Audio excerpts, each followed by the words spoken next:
Alright fam, what's going on? This is Brother Hatim coming at you live and direct. You know what's up. You know what's up. You are in the place, so you already know what's going on. We need to get our YouTube family in tune. You know what I'm saying? Because I'm trying to figure out where they at. Where y'all at, YouTube? What's going on? Why y'all so quiet? I don't understand. But we about to get it popping off here. I'm letting devices charge up. We're gonna have a conversation. As y'all can see, I got it rough, man. I really have it rough right now. I'm sitting up here wondering, like, good God Almighty. All right, so we are on day 9 of the fast. All the messages have went out. I learned something new about this application. It's very beautiful. Boom, here we go. So my speakers. Oh, Miss Riley is on the. Oh my God, Miss Riley is on the line. Oh man, let's get up. You know, it's gonna be a good night. The teacher has entered the classroom.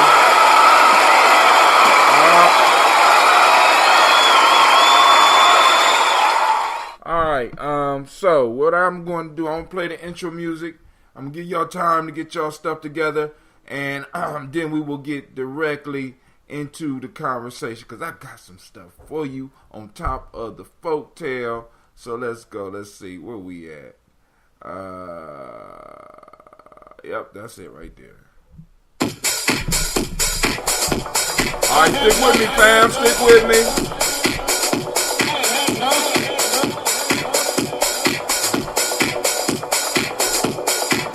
This is Brother Hatim, and you have joined us on Gye-Nyame Journey Radio. Be sure to check out our site and subscribe at tribe.gyenamejourney.com.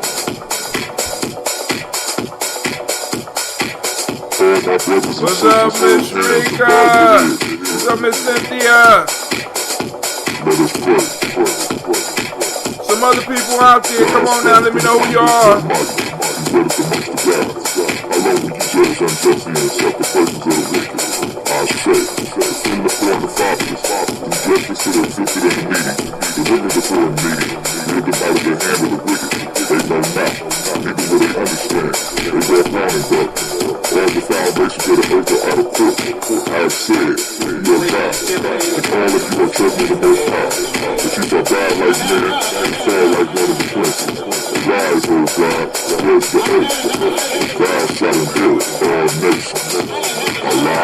Line is open, girl. I'm on my way.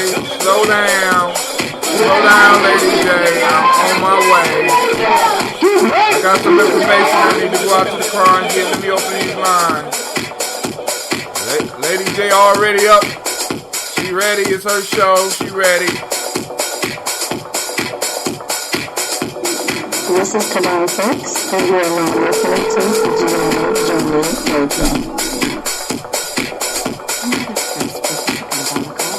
Keep up with the journey. Check out what we have done in the past. Go to journeyarchives.com.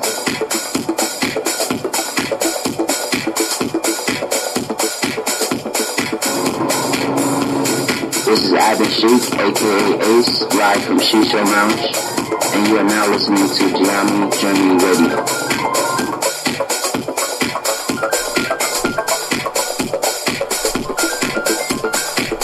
Line is open, Lady J. Be sure to follow Gye-Nyame Journey on Facebook, Google Plus, and Twitter. Check us out. Join the journey.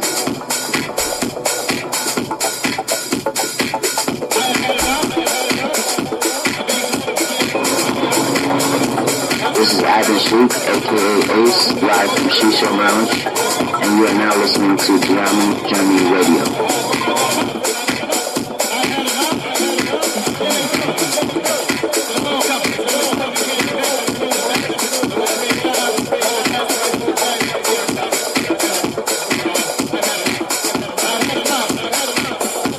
You are now listening to Gye-Nyame Journey Radio with Monica. Enjoy.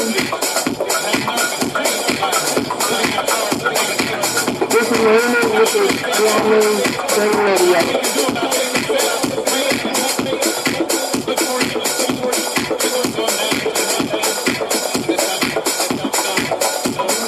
This is Willie. Welcome to Gye-Nyame Radio. I want to give a shout out to Silver Kevin. All my Silver Nation out there. I want to give a shout out to my mom. I want to give a shout out to my dad for raising me and my family for being around me. And I want to give a shout out to the people of my generation that's trying to do something big.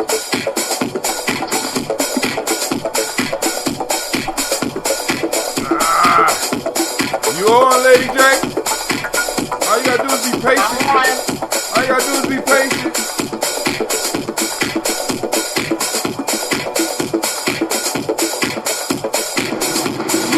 Cleveland, you're listening to Gye-Nyame Radio. Oh man, some of y'all left, man. What's up? What's up, YouTube? This man sure hopes up, aka Welcome in. Mr. D. Does it sound good? I think it sounds Anybody on great. Spreaker? Right now, you listening to Gye-Nyame Journey Radio. 614. If you're not adding anything to the culture that you claim, you don't deserve to carry its name. This is Brother Hatem coming at you live, and you are now listening to the Gye-Nyame Journey Radio. Shouts out to the Gye-Nyame tribe, Gye-Nyame family. Stand up. Peace.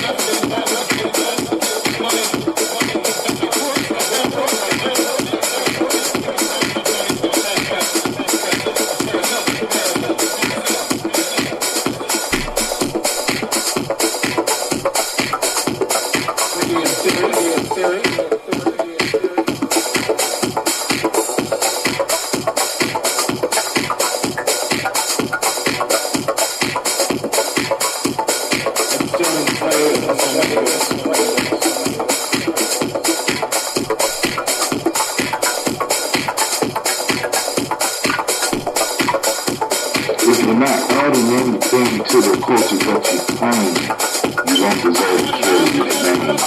This is Brother Hatem coming at you live, and you are now listening to the Gye-Nyame Journey Radio. Shouts out to Mr. Sasha. Stand up. You are now listening to Gye-Nyame Journey Radio. Peace.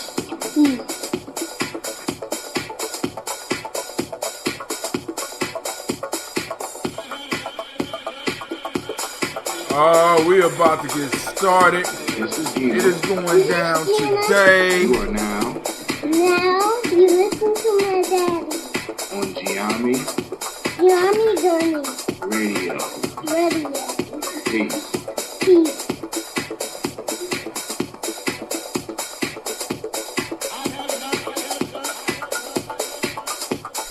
I have had enough. I had enough. I know y'all like, damn, Brother Hatem, that's a long intro, man. But hey, I gotta get stuff together. I'm moving. Y'all see, I'm in December colors today. I'm in December sweats because it's cold. It's cold. I don't know if it's just me or if it's chilly outside. You know what I'm saying? Because since I'm on this fast, my body is going through changes. So I was cold. I walked out to school today. I was cold as hell. I had to turn the heat on in my room. And I'm like, oh my God. I'm sitting up here. I'm on day 9. And I'm feeling, I wanted to say good right now, but I ain't going to. I'm feeling challenged right now. You know what I'm saying? I remember what it means to be hungry again. Many of us, we need to go and sometimes sit down and push away the plate sometime so that we can know so we can remember what the essence of being hungry is about, right? Missing something so badly that you know what I'm saying, and you can deny yourself for a little while. But we are joined on the line. Hold on first. I need to let you know you are now listening to the best. This is Gye-Nyame Journey Media. This is the Heart of December Productions, and you are joined by Brother Hatem, and right now we have Lady J on the line, and this is the Heart of December Production. We strive to do nothing but blow up your old paradigm. This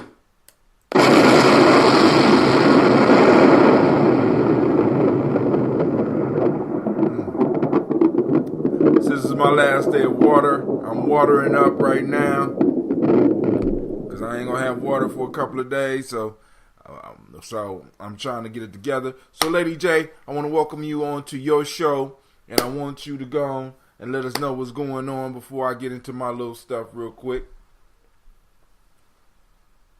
Not much going on. Other than who was that? Drake. Other than that business. Other than who? We have turned that in. Was it Drake and Pimp C? Was it Pimp C? No, it ain't Pimp C. It's Nah, not Pimp C.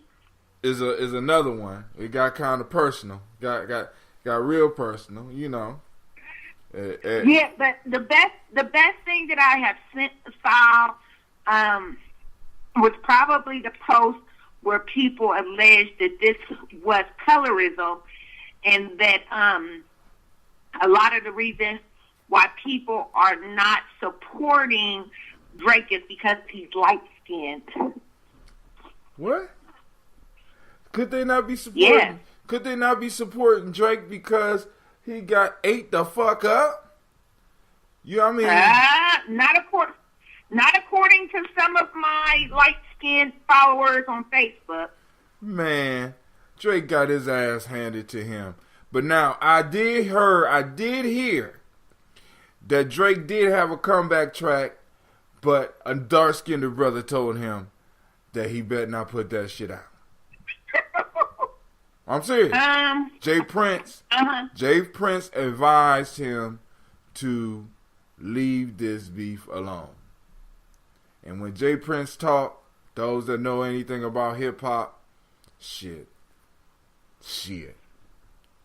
You do what Jay Prince asks you to do. So at least that's the word. That's the word on the street. You know what I'm saying? So okay.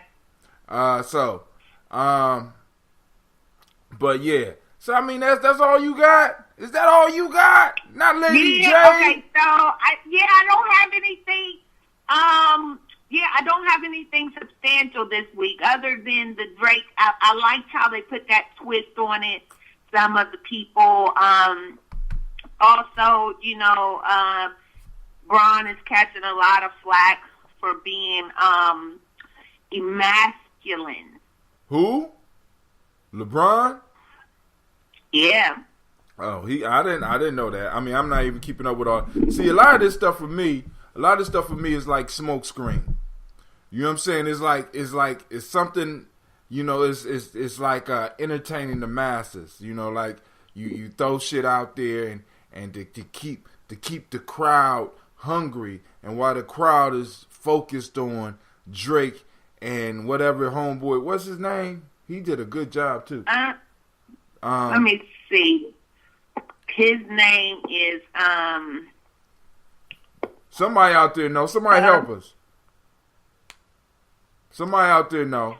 We on the internet. We on the internet of things, family. Somebody out there know.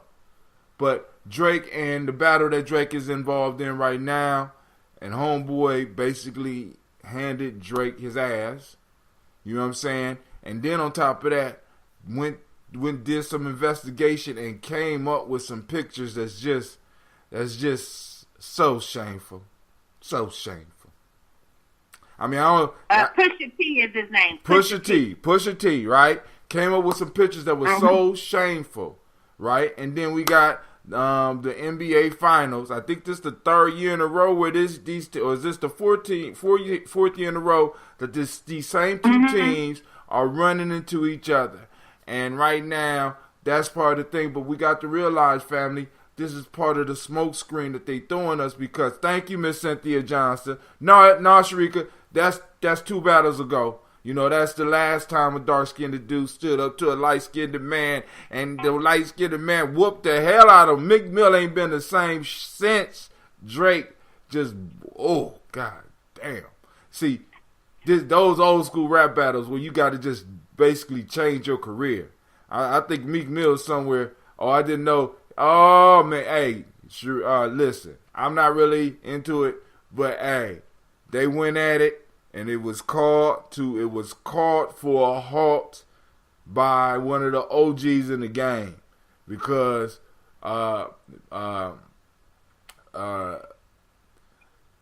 Pusha T was was lightweight hitting at Drake.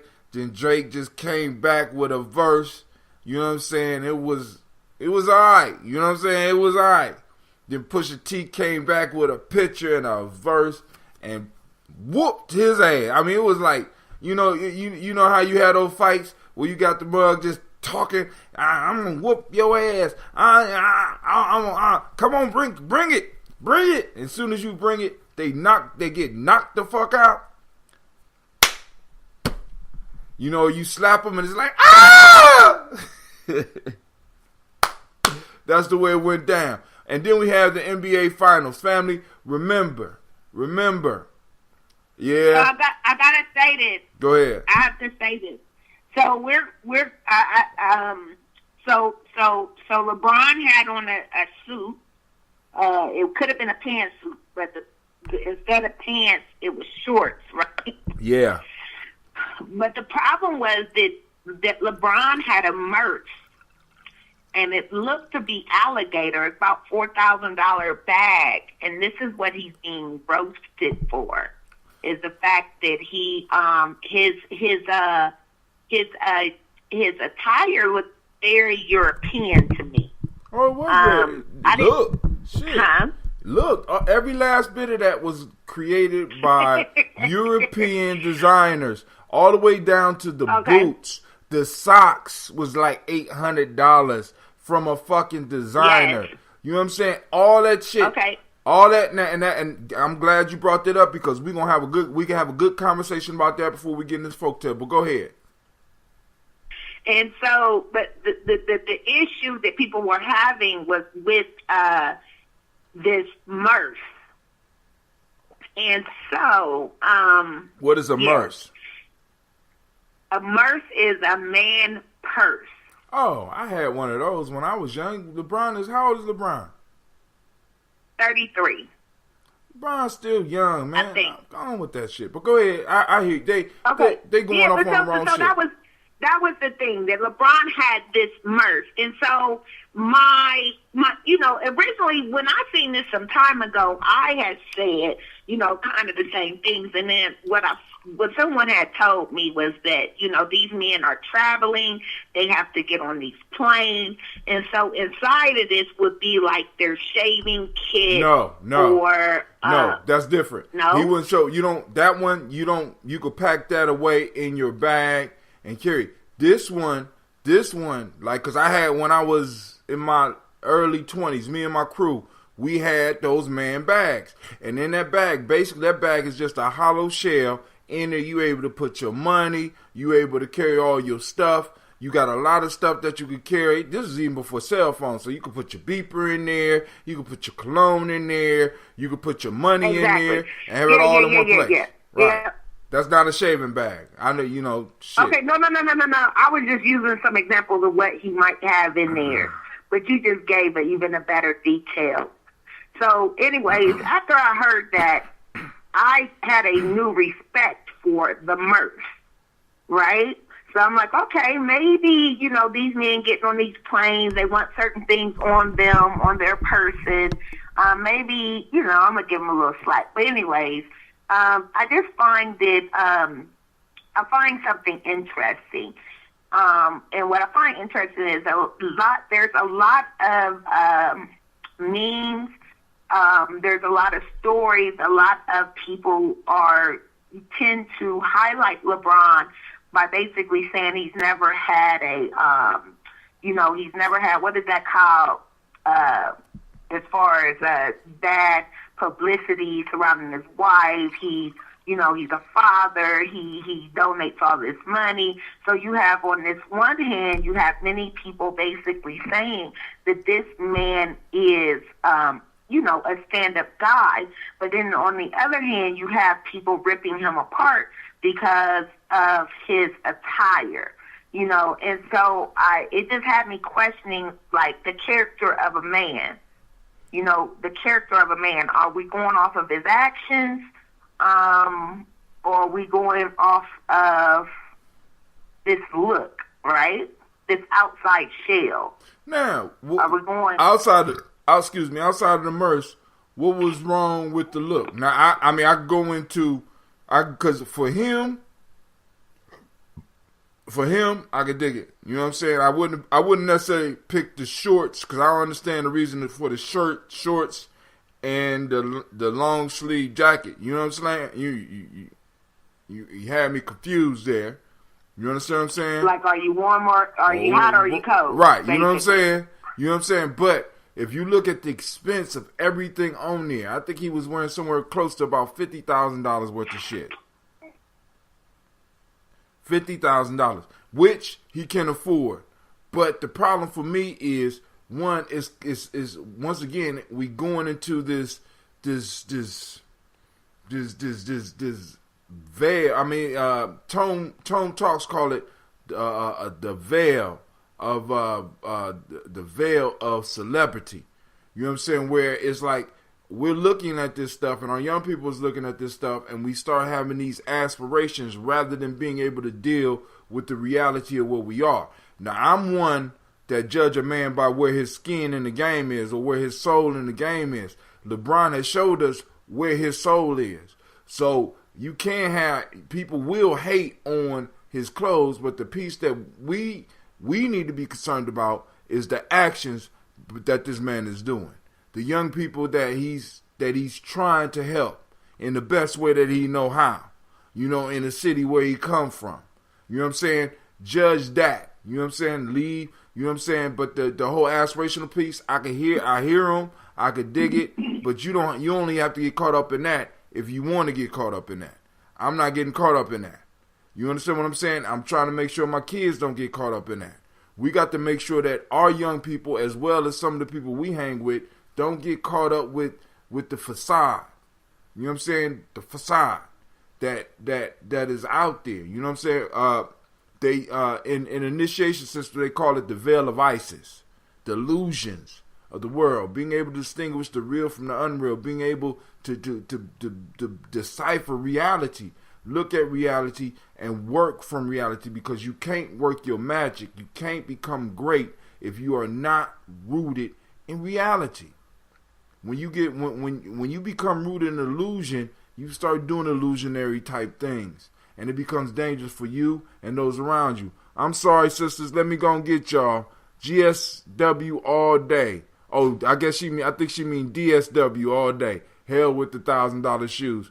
They want our young boys to think that wearing purses is cool. And I'm gonna say this. When I was going through my young man phase, I had it. I had the man purse. Right? As a matter of fact, I might have beat up a couple of motherfuckers with the purse in my hand. You know what I'm saying? So, hey, I'm just saying. That's the way we roll. My father had one as well, now that I think about it. And even at some point, and I want to say at some point, he like carried a bag that carried his weapon. And also when cell phones first came out, they were carried in something that was the size of like a mini briefcase or a briefcase. A little purse. And I remember thinking that my father, you know, he looked like he was carrying a purse as well. But he was so manly that it didn't make him look gay, you know what I'm saying, or homosexual. Right. You know what I mean? I didn't question his manhood because he had this bag. Yeah, but now that you said, I had forgot all about that. But you're absolutely right. My dad carried one. Oh, man, he carried two. And ain't start with this generation. Like you said, your father carried it. We had them because one, it sets you apart. Two, they are very expensive. At that time, they were very expensive. So by us doing that, we was taking a leap above some of the other crews out there. You know what I'm saying? Boom, look, shit. Not only do we got one, shit, I got the Fendi, he got the Gucci, he got the Louis Vuitton. This is our crew. Shit, we got it like this. We able to get it like this. You know what I'm saying? And when we go to clubs, shit, we zip the shit out, we pulling our money out, we doing our thing. You know what I'm saying? But we oftentimes we look at some of this shit and we be like, it's just this generation. No, it's not just this generation. They're not just trying to get this generation. That shit's been going on. So if you know where you've been, you know where you are. They actually posted a side-by-side pic of LeBron with a very this hadn't been a historical figure, but he's wearing similar attire, and I appreciated that. Another thing that LeBron did that I enjoyed, the next game he wore what seemed to be the exact same suit, but he instead wore tennis shoes and he wore a hoodie under the jacket. And so, I'm like, well, maybe he spent a lot of money on this uniform, and this is his game uniform. You know what I'm saying? I don't know. But those are two things I appreciated. I appreciated the throwback because, again, I think that sometimes we want to judge things, but we look at them we look at them in context. We try to, or we instead should. of cross the context, right? Right. And so, again, if we know where we've been, we know where we are. And though there are many examples of this effeminization on men, we like you said, we kind of took our, I don't know, we get preoccupied so quick, and we get preoccupied with all things that don't matter. What about versus again? What about men that might wear a lapa? Is that feminine? A lapa, right? You know what you like a skirt? Yeah, like a skirt, like a skirt. I don't want to call it a skirt. You know what I'm saying? It's a lapa. You know what I'm saying? Because you do have men in Africa right now, in the heart of Africa, that do men rights and shit in skirts. Do people again, and once again, I think. Go. I'm go. Sorry. No, handle your business. Handle your business. No, I'm so sorry. I didn't mean to cut you off, sir. It's your show. I just want to say that again. We have to look at the character. We have to look at the character. You can see. I'm thinking of effeminization. I think that the first thing we have to stop doing is thinking that effeminization and homosexuality are one and the same when they're not. A lot of these effeminized men are taking advantage of women. A lot of these effeminized men are rapists. They're pimps. They are not protectors. They are just the opposite of what we believe it is to be a man.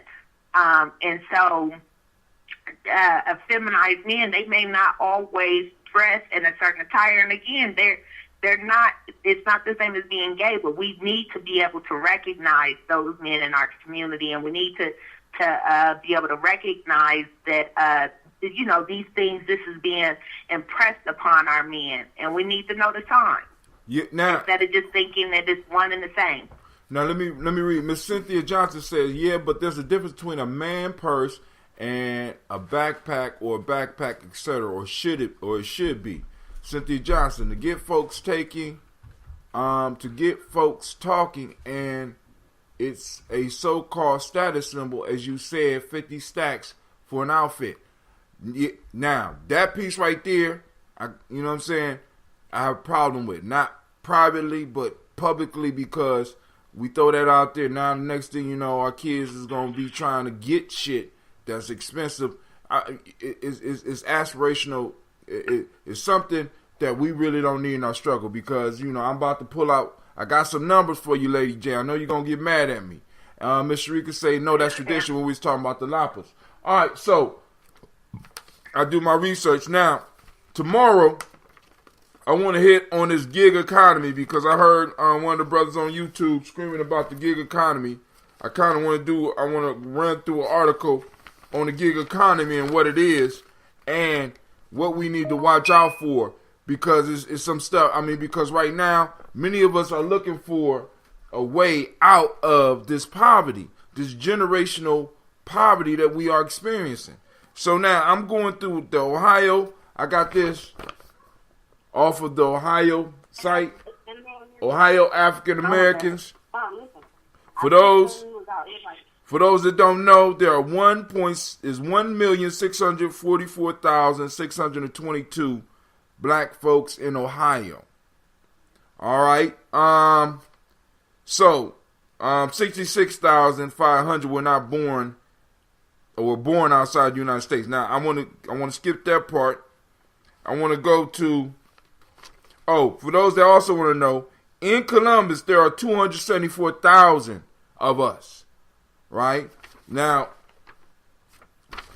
but let's look at the median household income. This is the middle. Is $31,035. Did that sound right, Lady J? I'm here. I said, does that sound right? About $31,035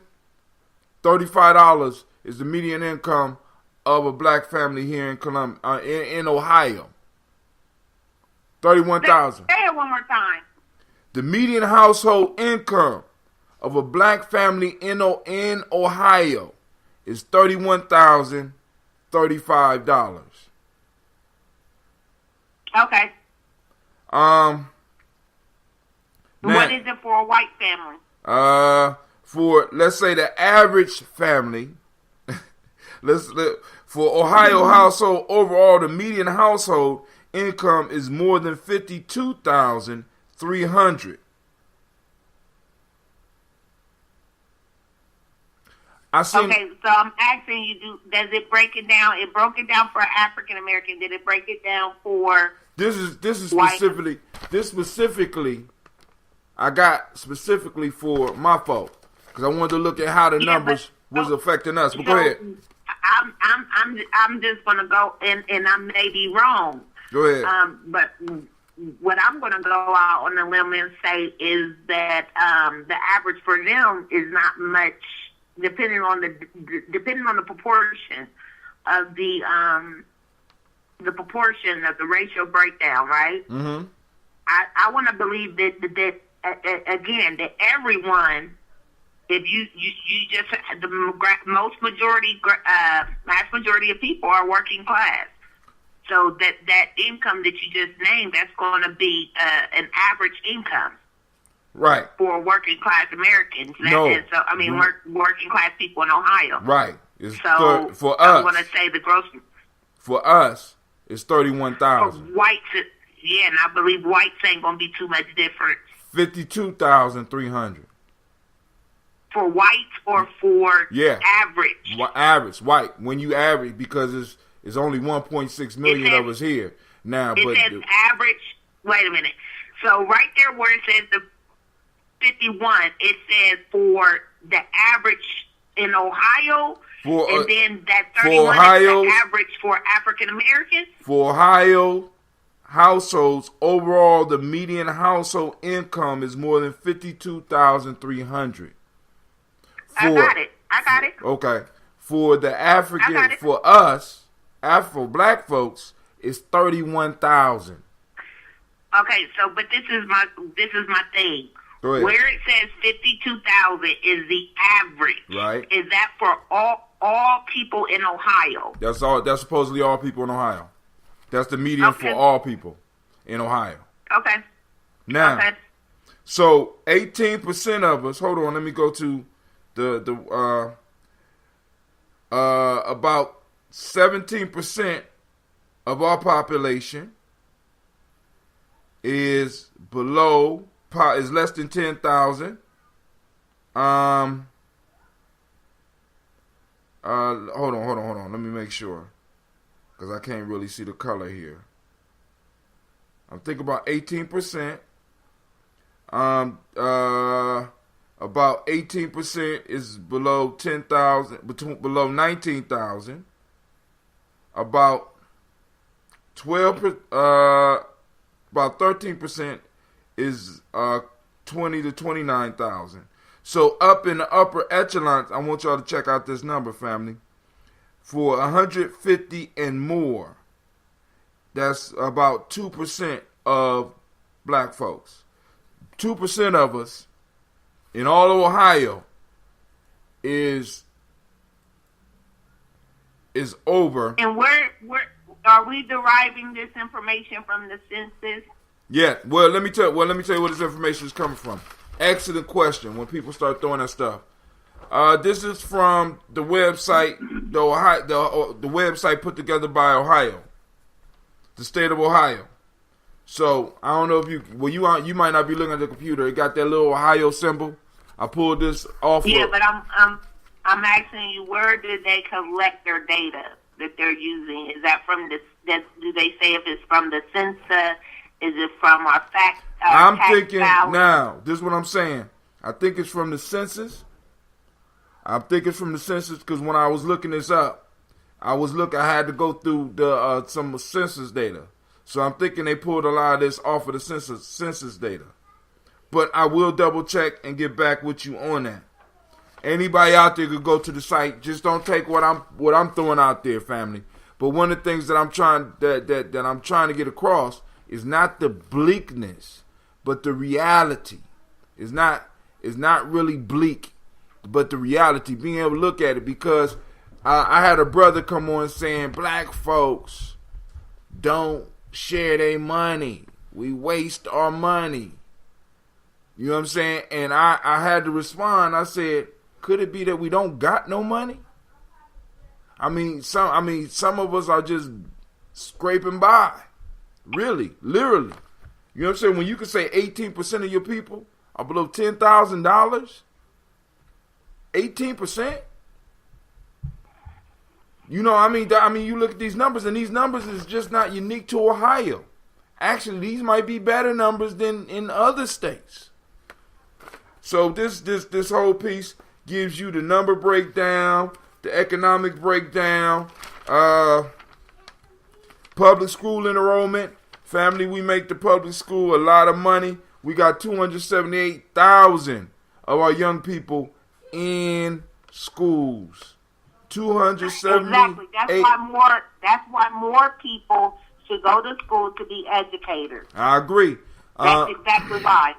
The median age for us is 33.5, and in comparison to the median age of all Ohioans, which is about 39.3, so we have a younger population, right? So we need to, we have a younger, which means the future belongs to us.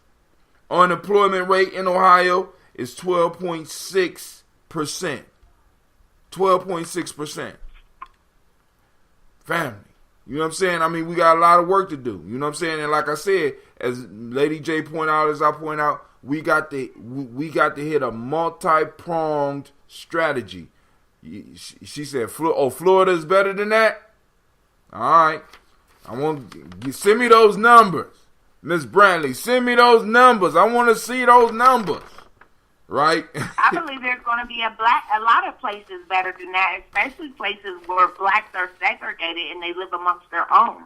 All right. So I keep on hearing you. I keep hearing you with that, but I want to see these places. It ain't nothing for you to do. Pull one up. Okay. So we could look, because I want those type of anomalies, those type of outliers. We need to look at. We need to study and apply the lessons that they have been able to apply to keep the enemy out of the gates. Okay, and I got one more for you. Oh, she said Florida is worse. I got one more for you, and I don't want people thinking I'm making excuses, but I'm telling you something I know. When it comes to the census, are you aware that a lot of black people, I've heard this, do not mark that they're even black? Mm-hmm. Or African American. So when it comes to, how we're getting our information. Hold on, time out. Sometimes. Question. Are you forcing people to be black? Let's say my black ass don't put on the census that I'm black. I say I'm Native American and I'm German. Right? Do you really want to claim me? If a motherfucker don't want... But my issue is then if people are not identifying their race, mm-hmm. some of that information is not going to be so accurate. That's my whole point. But what I'm saying is, if I could say right now, I feel like a woman and I want to go to Walmart and go to the woman's bathroom. If a motherfucker want to be transracial, by all means, the piece that we have to be clear on is that we have to make sure, because if people are inaccurately listing their data, especially when stuff is allocated. See, the census is not just done so they could count motherfuckers. The census is done so that resources can be allocated or reallocated. So somebody that's doing that to us I really don't want their data. Keep that shit. You know what I'm saying? Move on. I prefer to know who's real and who's not. You understand what I'm saying? So I hear you, but really, doesn't really affect it, and and really, would that really increase how much money we got? Because shit, we damn near $20,000 as a group. We're $20,000 below the average. $20,000 a year below the average. Our median can't even deal with their median. Hell, we the only people that talk about, when we talk about wealth, we talk about spending power. No other people talk about spending power as any type of representation of wealth or what we have. We the only motherfuckers talking about. Well, I think that it's important that we talk about spending power. Why? Because that's who controls the economy. No, it's not. Why not? No, it's not. It's not. The people with the production power controls the economy, not the people with the spending power. They produce. Their production is based on the number of people that you're consumers. All right. So I would both. Okay, so certain things, certain industries are fueled by socialization. Me selling you things that you don't need and you buying them with money you don't have, right? So this whole socialization piece comes into play. The reason why it's important for African Americans is because when we talk about infrastructure, we have to know that we have to own wealth. But we cannot just be spending. But hold on. We are making money and we're not buying anything with equity. Right now, this the issue, right? That's the issue. We're talking about consumables. We're talking about what we consume. We are measuring, think about this, we are measuring our wealth on what we spend. Now, we don't count people, because think about this. Yeah, we got to, because I complain about some of these people supposedly not having money, going out and buy their kids expensive shoes. But where's the majority of a lot of our people income going? It's going on the staples. That's where they got us at. Nigga, you need heat. Excuse my language. You need electricity. That's part of the spending power. You know what I'm saying? You need a place to stay. That's part of the spending power. You need a vehicle. That's part of the spending power. Right? So it's like, we're basing our wealth as a people on consumables, on things that we consume, when that's not an accurate measure for any other group. I don't think that we're measuring our wealth on what we consume. How many times you done heard that? When we talk about our buying power, we're not saying that that's our wealth, because the things that you purchase is only an example of your debt.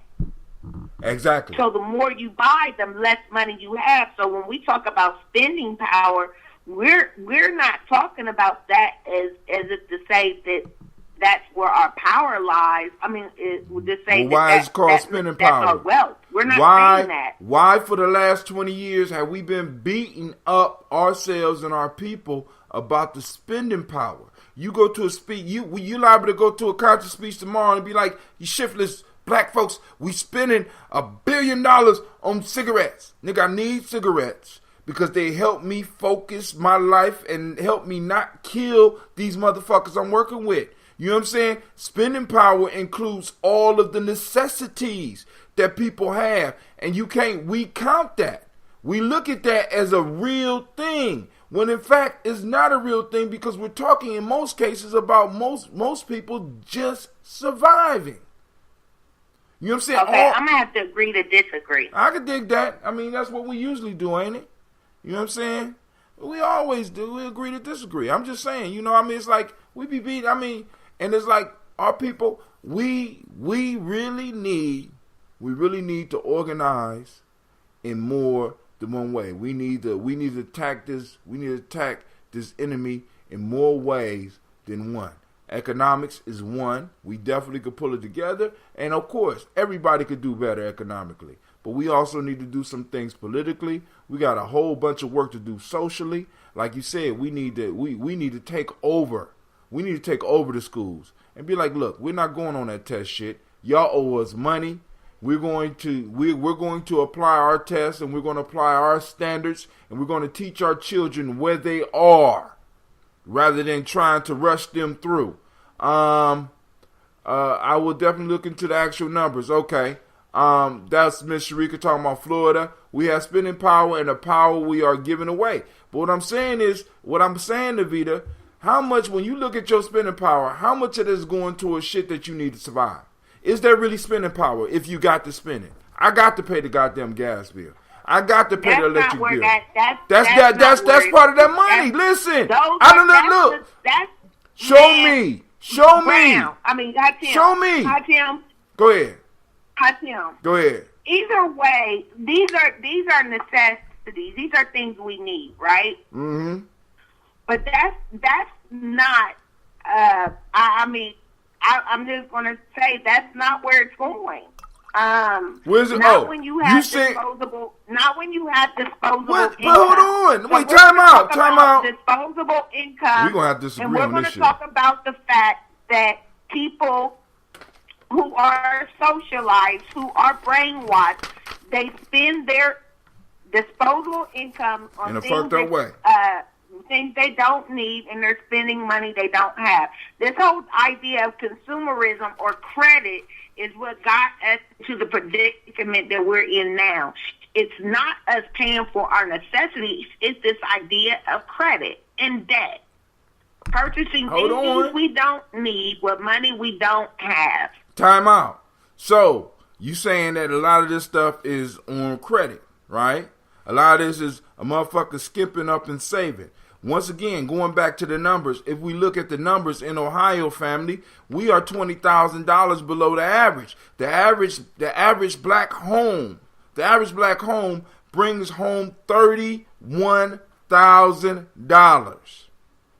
Now, let's because I want to be very clear on this, because for some reason I think sometimes we get stuck thinking that we are somewhere else. So we look at LeBron and we see what LeBron got on, and we automatically translate that to a lot of us and shit. So I compare what this poor mama who the only thing she could get her son or her child to help them feel valuable, or because she don't really get into them, is some goddamn Jordans. So I'm equating them buying Jordans with somebody who's living a lifestyle like Homeboy. Who one of the rarities, one of the outliers. He got on $50,000 worth of clothes, right? So we like, oh, we wasting our money, right? But we got 31,000. Now, let's, because I want to go through the numbers real quick. Once again, 100 out of our entire population. Look at the fact that I have to control the things that I can control, and again, and you can't control nobody else's pocket.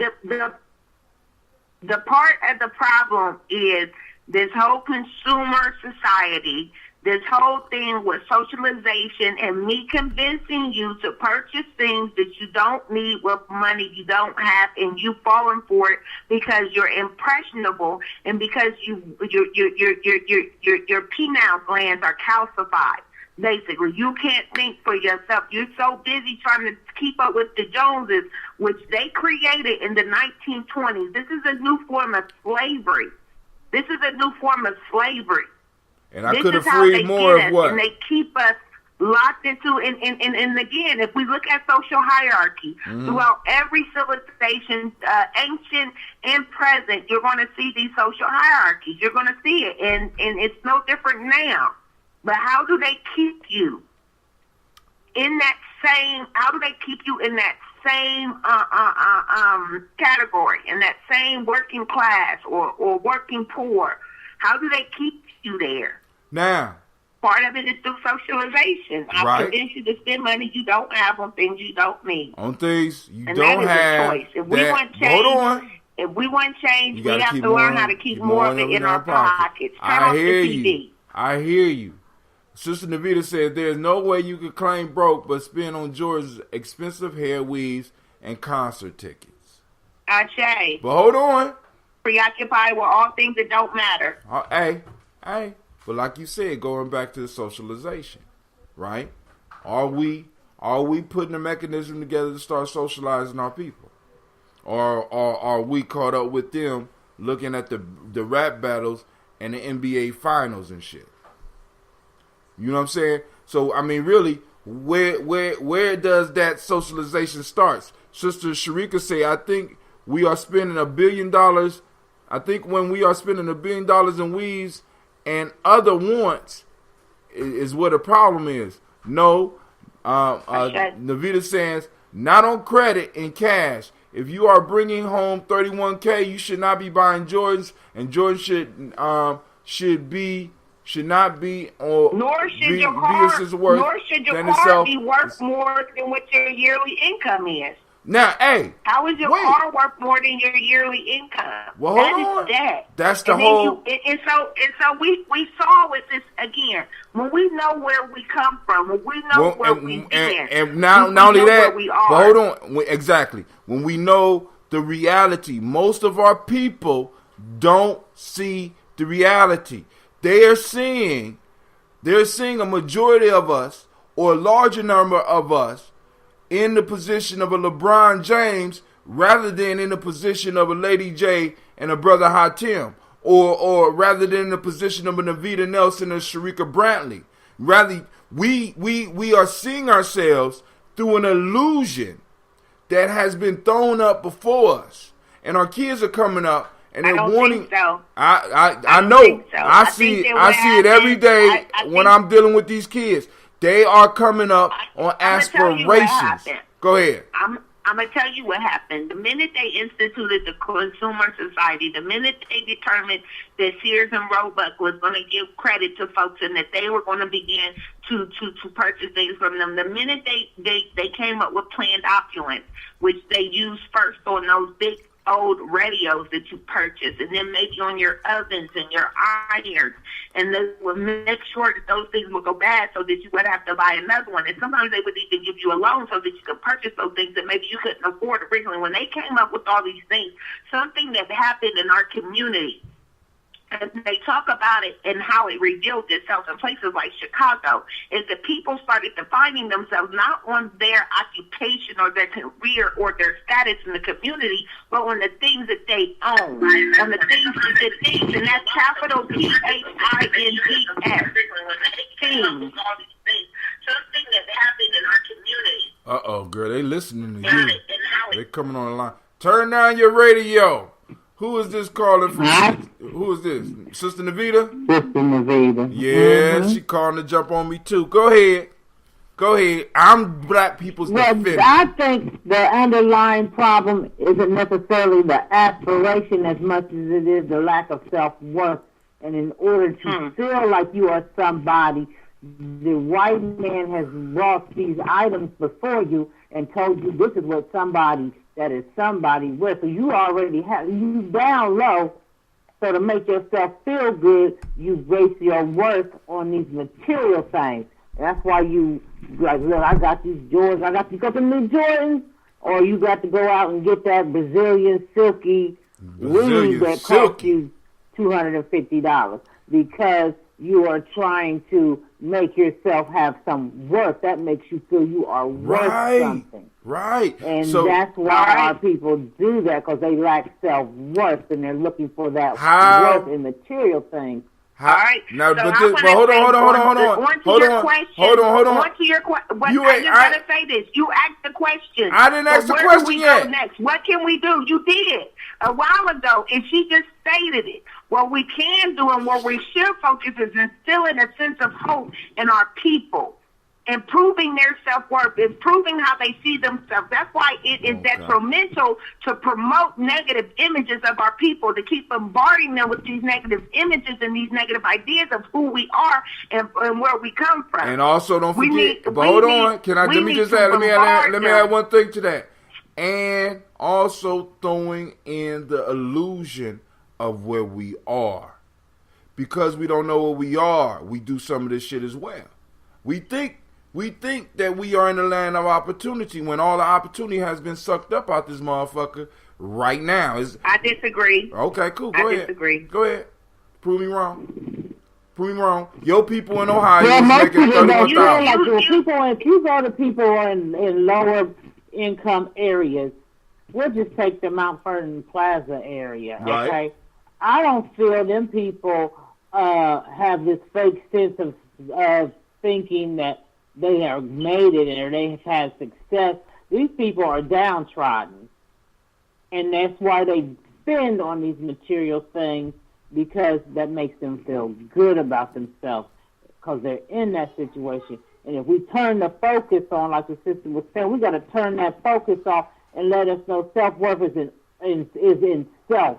So how do you do that? How do we start that in the city where we are? And not only that, we have to know that the sky is the limit. We are the only people holding ourselves back. It's one thing one thing to keep. We're not holding ourselves back. I At what other people control and the things that they do to us, we need to turn inward.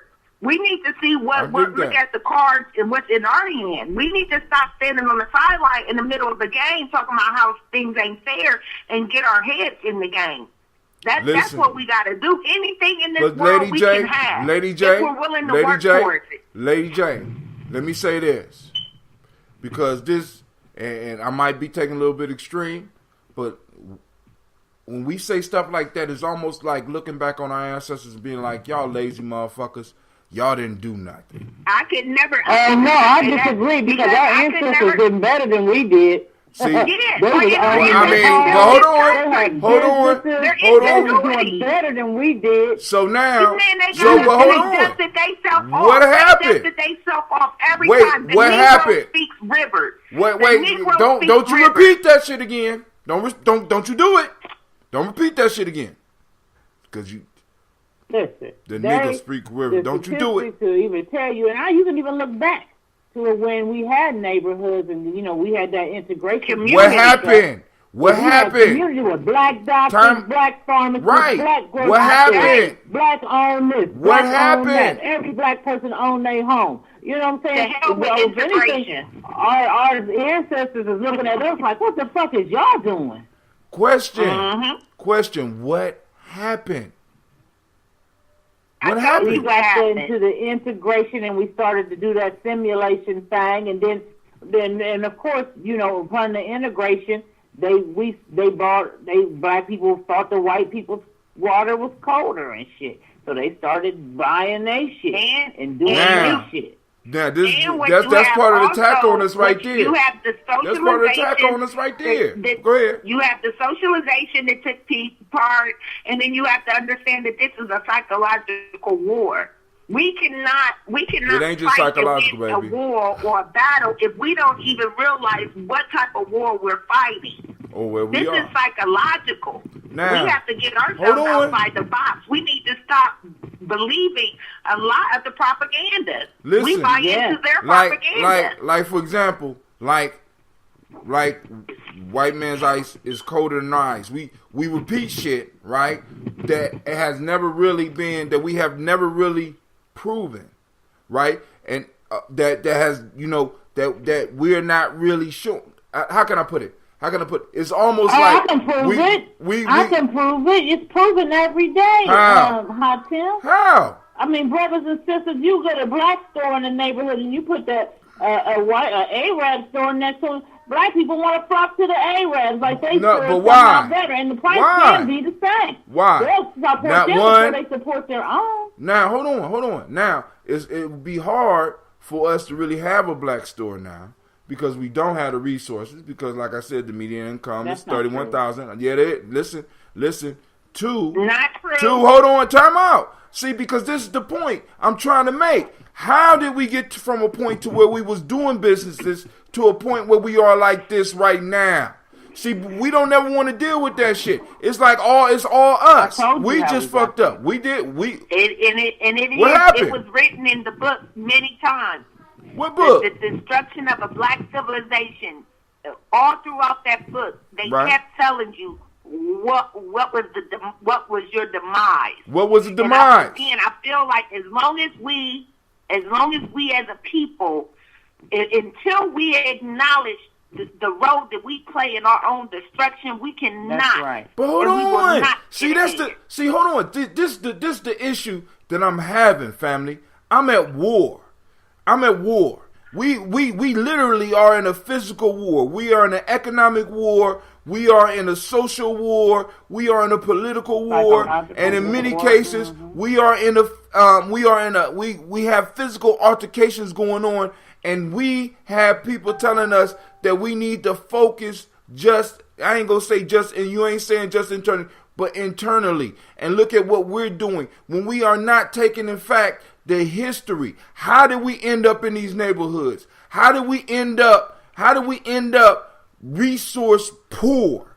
How did we end up in these certain situations? We could go down to the expressway right now, and I can show you where the neighborhoods were physically broken down as early as the 50s. See, we talk about Tulsa. We want to get all hyped up about Tulsa, but nobody is talking about the black little cities that we had, like at Mount Vernon. Mount Vernon is a shadow of what the fuck it used to be. Cities that we have right now. No, wait. See, but hold on, time out, Lady J. Lady J, hold on. I'll let you speak. I want names of these places. I want the statistics on these illusionary places that you are talking about. Because I have not seen that. Why does it have to be illusion? If you because know it's not. Where's it at? Where we come from, where's it at? It cannot be an illusion. See, because we never want to take the fact that it's all our fault. So all we got to do is change our spending patterns, and all we have to do is this. You know what I'm saying? And it's not that simple. It's not that simple. We have an enemy that has set up a whole system that has been working towards your demise. They have been building their entire wealth basis off of our failures since we've been here. And we turn around and say, it's our fault. Now we need to take our part. She's saying that we need to deal with what we can change and what we can do internally to make a difference. That's all she's saying. So she said, when you get that income tax money, instead of running out there and getting the iPhone 10, leave that money in the bank. But hold on. Build that money up. Now, put that money towards something that's going to give you a residual income. Right. Now, if you ain't making where they learning about that at? Where are people? Put your money in a pool with other people. Where are they learning about that at? Why they're not learning about that? Why we're not learning about that? Where are they doing that? For 2 years now, 2 years in a row, my girlfriend has taken her income tax money and purchased a house in the Linden area. And she and her family have worked on that house. Her father taught her how carpentry and stuff. They're a family of girls, and he taught his grandchildren. So they're able to go inside of a home, and it may take them forever, but they're able to go in and rehab it. She's purchasing these homes with $3,500 and less. It's attainable. It's attainable. I mean, if that's where our values and if that's where our priorities are, the issue we can do. But listen to me. If you give me a second. Why are our values like that? What happened between the 40s and the 50s? The reason why now we began to, one of the reasons, because there's not one sole reason, but one of the reasons why, like I said earlier, is when we began to integrate with them, that broke up the solidarity of our communities and us supporting our communities, we began to branch out and go spend our money with outside of our community. What year did that happen? You know what else? People don't like to hear this, right?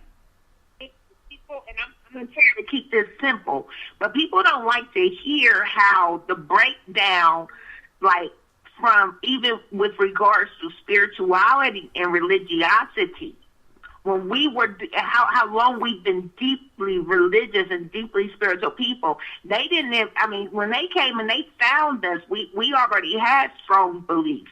We were already, we had a belief in a higher power. We already had these things are rooted in us. But here in the United States, it even states that as slaves, people talk about how the slaves had that religion and that belief, and how could you believe if you were enslaved, and these white people gave you this God, and these white people did that. But part of those beliefs in that foundation is the reason why our homes were our marriages lasted. It's the reason why we took care of each other. We weren't tearing. We were providing when the blacks were leaving the South following slavery. They had homes. There were people welcoming them in the North. We were working together. We were building communities. And the minute, the more and more we look at how people fight against religion, it just keeps. If that was our foundation, if that would kept us strong so many years, maybe that's not the problem. All right. How are we we got so many issues in our communities, but the number one thing some of these so-called enlightened people want to fight against is religion. I don't get that. I don't get that. I don't do religion. I'm not a religious person, as you already know. I'm a product of Elder Gye-Nyame. But for me, the religious people, like Brother Malcolm said, for me, is leave your religion at the door and let's unite on what we have in common. Or possibly define really what religion is supposed to do. So now, because we have been able to work, all of us, when we came from wherever we came from in West Africa, we all didn't have the same religions. No. You understand what I'm saying? So we have beliefs. No, hold on. See, and this is the issue. Because could it be that some of the things that they're calling religions were actually like laws or rules that helped us stay together and helped us be able to operate, which was broke down once again because we integrated. Like you said, we got other people educating our children. They got their hands on our children all damn day. We got all this media around. We got all this stuff going on. And the only thing I'm trying to say is, family, some of the stuff that we're talking about, our people did do. Our people did build communities. Our people did work together. But what happened? See, because the only piece I'm trying to make about Tulsa is that Tulsa wasn't the only one. Like I said, right here in Columbus, those of us in Columbus, Mount Vernon, if you drive through Mount Vernon, you will run into a big ass hole called the Expressway. If you go to Akron, you'll run into a big goddamn hole right there in the middle of the city called the Expressway. If you go to Cleveland, you drive in the black neighborhood, you run into a big giant goddamn hole that was placed there on purpose. Now that was only one thing. Then we look at redlining and we start figuring out that a lot of black neighborhoods formed because the federal government made sure that they formed. Right? And then we go, there's so many things that we have to really look at, but the bottom line is that we got into a position not just totally by ourselves, so we could actually totally turn around. Wait, hold on. We could turn around and be totally correct because you can't. The people in Tulsa was totally correct. They did what they were supposed to do. The people in Mount Vernon, they did what they were supposed to do. The people, all our people have been doing what they were supposed to be doing. They have done on practice all the community stuff. They done did that. But we have to recognize that even when we do what we are supposed to do to each other in the society, we always, unless we're prepared, as Malcolm X says, for freedom or death, there is no compromise in this shit. There's no compromise in it. We always looking for a compromise and looking for a way to make everybody feel comfortable. Even in our political jargon. We no longer even, they don't even say black in political jargon no more. It's people of color. Fuck that. Acknowledge my group. You understand what I'm saying? Acknowledge my group. Mm-hmm. We're not, we want everybody to feel comfortable. As black folks, motherfuckers should be uncomfortable as soon as we walk in the room. You know who I get most? And this is why I am pushing. I actually went on a date the other day, and it was interesting that the topic of our discussion I got you, Sister Bradley. I'm coming to you. Go ahead. Remaking I'm Black and I'm Proud.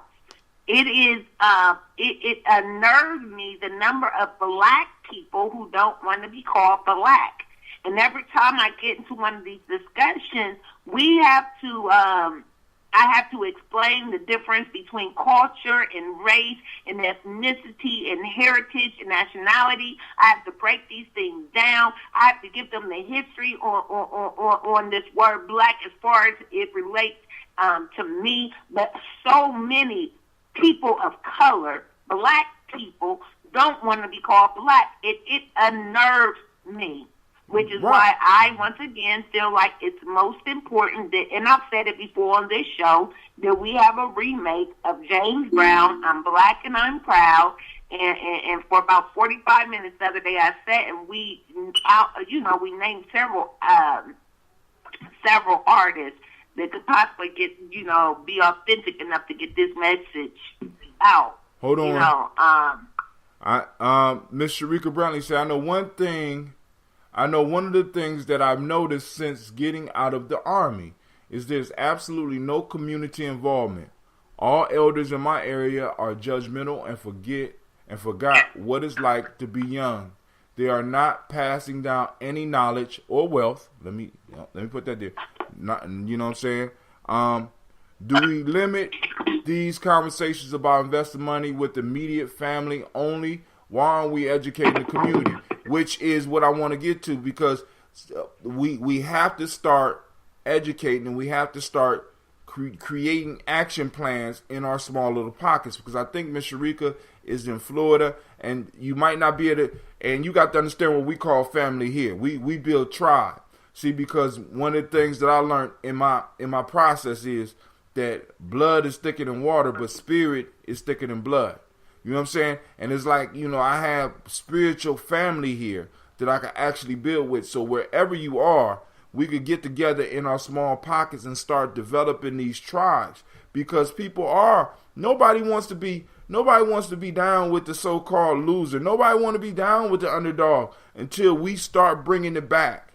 You know what I'm saying? So we can have the song, and the song will be hot for about 2 weeks, and then motherfuckers will forget it. You know what I'm saying? We want more than a song. We got generations of young people that we're bringing up right now that are going to change the world, because we are making them understand on a deeper level what it means to be black. Now there's some other pieces we got to add to that: the economic involvement, the political involvement, the social aspect. Right, getting some more of them to be like, look, we're gonna have to do teachers, and we're gonna have to get control of these schools so that we can make sure that we are able to invest into our young people what it is that they need to be exposed to when they're young, rather than just turning them over and going to the plantation. You know what I'm saying? If we're gonna be on the plantation, we need to be in one where we could affect the most motherfucking change. And that's with these young people. Brother Saka's in the house, but I got one more message. Miss Sharika says she's in Central Florida. Go ahead, Shaka. You on the line. Good evening. Hey, Shaka. How you doing? I'm cool. Hungry. I'm laying here hungry as hell. You hungry? Yeah, I rolled up. Pharaoh woke me up, let me know I was late, and I'm about to make me one of these Beyond Meat burgers. So, when I heard the message this morning about reverence for my children. We ain't even get to that yet. We ain't even get to that, Chuck. Hold on. Okay. Hold on. All right, family, here we go, because we're moving into an hour and 20 minutes. And Lady J, I want to thank you once again for bringing your energy, your exuberance, your beauty onto the show and blessing us with your opinion. And that's why I thought we was already there. She was already there. Oh no, Lady J started. She traps me into conversation. She know how to do it. All I gotta do is open the door, and I'll be like, boom. I tell her it's her show. All right. The story today is the lark burying her father, and this might have some solutions for us. The lark, according to ancient legend, was created before the earth itself. And when her father died, as there was no earth, she could find no place of burial for him. She let him lie uninterred for 5 days, and on the 6th day, not knowing what else to do, she buried him in her own head. Hence, she obtained her crest, which is popularly said to be her father's grave hillock.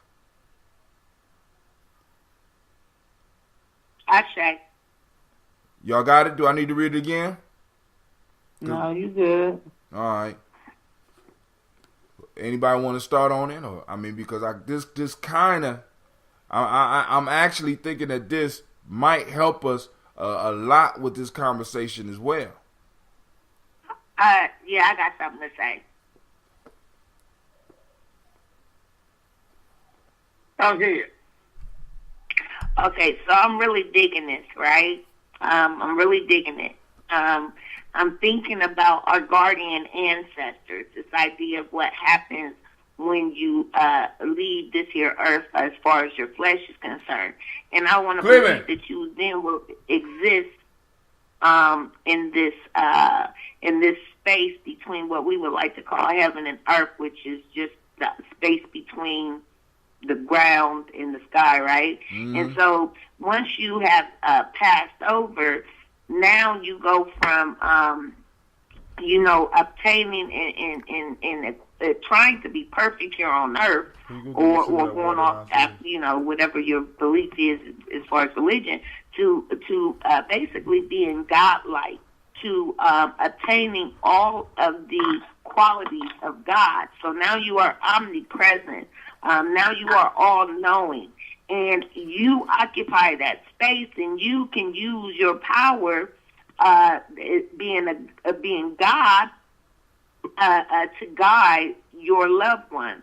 And so that's why I like this term, a guardian ancestor. I also believe that we have known this, and this is why we celebrate our elders. That is why we pour libations.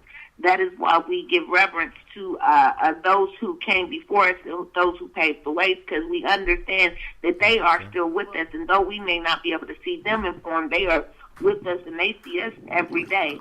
And again, that they are all-knowing. I've had several, I think about my mother, and I think about the number of things that I can honestly say in my heart, where people might say, oh, something told me, or I told myself not to do that. I tend to believe that mine is, my guardian ancestor, which one would be my mother. Mm. So that's why I really bought into this week's folktale. Yes, I really appreciate it. Anybody else? Because I'm about to slay this motherfucker here. I'm about to... Well, I in another way, my perspective of it is when she said that she took her father with her. I think was how it was put. And I think we take, in some cases, we take our ancestors with us by taking their traditions and what we have learned, and we take that with us, and our ancestors don't leave us because we have those things instilled in us that our ancestors gave us, even though we have run into a time where, sometimes not all ancestors and elders give us something to take with them that's going to be helpful, and balls have been dropping, etc. But in cases where that applies, you take that with you, and that ancestor will always be in you because you are carrying on that culture, that tradition, and that knowledge, and you're passing that on to your generation, and it continues. So that ancestor never dies if you keep up what that ancestor has given you. Yes. That was the strike of God, Navita, because that's the angle. Now I got to come from a whole nother angle. Thanks a lot. But great job, sister. It's crazy. Go ahead. I mean, no, but see, because this is what this moment is about, so that we could do some introspective, so we can do some deep. Dr. Myers called it African deep thought. You know what I'm saying? Because that's what it's supposed to mark. We talking about a bird that was. I mean, think about this. This bird in ancient legends was alive before the earth was alive. I mean, that's saying a whole lot right there. You know what I'm saying? Go ahead, Shaka. I know you had something you wanted to say. Yeah, it brings me to the song. You know how, Tim, you introduced me to the song a long time ago, and I gotta admit to you, brother, it really brought me through the fire just having the song on my heart. And the name of the song, and actually I'm gonna do something with it. I ain't gonna speak too much on it, but the name of the song is Solid as a Rock. And so I used to get one of the lyrics wrong, and and this is what I'm saying. I'm gonna hold on to that lyric because that's what brought me really, really far. I used to say, "Keep my vine, and I stood my ground." He's saying, "I keep my vibe, and I stand my ground." But I said, "Keep my vine, and I stood my ground. They could never ever take my crown." And so, yeah. And so, as I was thinking about it, and as I experienced what I experienced last year, I needed for my, not being in my daughter's life, I needed to find a way to be able to advance to her my lock in case my children wanted to lock their hair.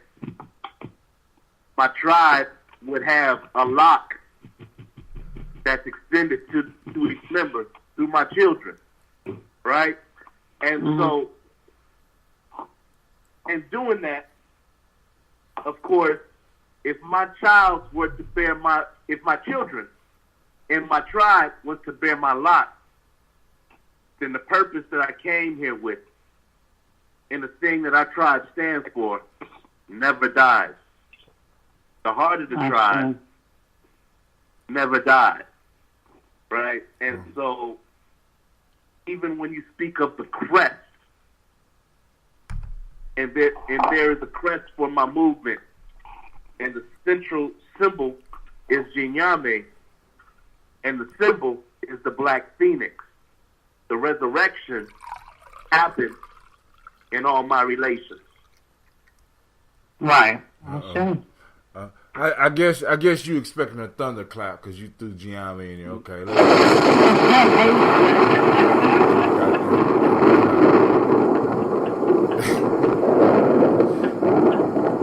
So I mean, we're basically hitting on it, and like I said, the piece is crazy how the timing works.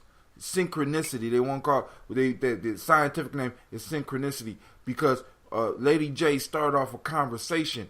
And the conversation led us all the way out for an hour into discussing and debating and having fun. You know what I'm saying? Because I want y'all to know, because constantly I'm learning, but I have my strong points. But it comes all the way back around to this proverb, this folktale. This folktale is about the relationship between an individual and the past.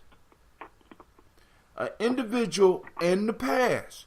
And what's deep about it is that this being was born before the earth. So we talking about a spiritually powerful symbol that was born before the earth itself. And when he died, the daughter who was born, because they didn't say a male, the daughter that was born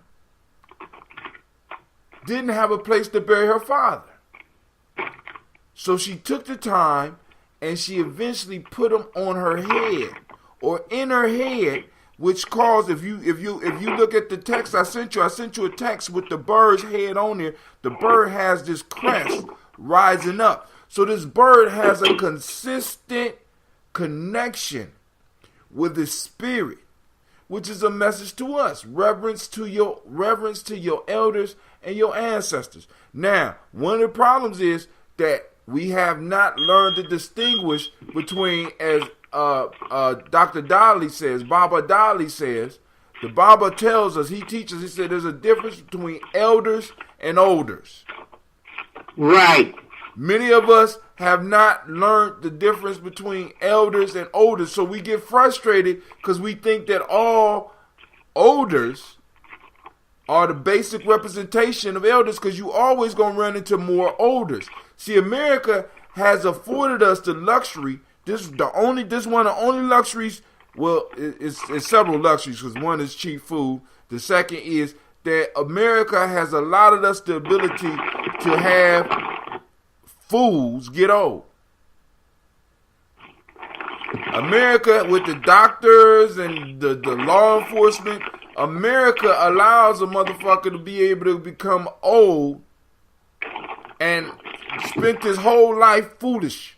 You got you take right. your pills. You know what I'm saying? If we look at our traditional society, in our traditional society, fools never got old. You would eliminate yourself. You eliminate yourself from the gene pool. You know what I'm saying? Period. You know what I'm saying? So now what we have to do. Now let me ask you. Go ahead. Go ahead. Go ahead. No, go ahead. So you say in traditional society, the fool never got old, and things fall apart. What would you call Okonkwo's father? Well, no, Okonkwo's father was just a debtor. He wasn't a fool. Okay. I mean, when I say a fool, I'm saying somebody who consistently is able to make stupid mistakes, but yet be revived by. See, because in this society, we're able to make mistakes without necessarily having skin in the game. You know what I'm saying? I'm real big on that right now. I could go out and I get people to make an investment, and I could tell them how good the investment is, but nobody will ever step back and be like, "Hey, are you invested in this?" Hell no. I mean, I'm not gonna tell you hell no, but this is what I'm selling. We're able to do transactions with each other without having skin in the game. And I think one of the things that we could learn, one of the things that we need to learn, is start having skin in the game with each other. You know what I'm saying? I'm not going to advise you to do something that I won't do myself. Like I tell the kids at the camping trip, and Sister Navita probably heard me say this. I said, I'm not going to put my kids through shit that I ain't never do. I'm not going to have them do something that I ain't do before. You know what I'm saying? I strive to live that, right? Because it's not right. Some of us, we try to push motherfuckers do shit that we have never done, right? So now what start to happen is, getting back to the fools, I went on something else. Getting back to the fools, we have a whole lot of fools now disguised as elders when actually they're olders, and we need to start identifying these people because these people are messing us up. They're messing us up, especially when they come, because sometimes they'll even come into the community with their fuckery and their foolishness, and they will misguide us, and they have been misguiding us for a very long time. For a very long time. Now, what this thing is talking about is getting a connection, a deeper connection with your actual ancestors, with the ones that had to hustle, with the ones that couldn't be foolish and come up. You know what I'm saying? This is what we try to do every morning when we pour libations. We're trying to establish that contract and get that peak in our head like that bird. Because we got to connect. We got to connect back with some of our traditions. And it ain't going, a lot of times it might not come from a book. It might come from us going out into nature. It might come from a dream. It might come from any way that our ancestors could communicate with us. And we need to start opening up our antennas so that we can hear. You know what I'm saying? Because they're not going to move our obstacle, but they're going to give us a way to knock this shit down. And we have to be ready. Because I'm getting my goddamn check.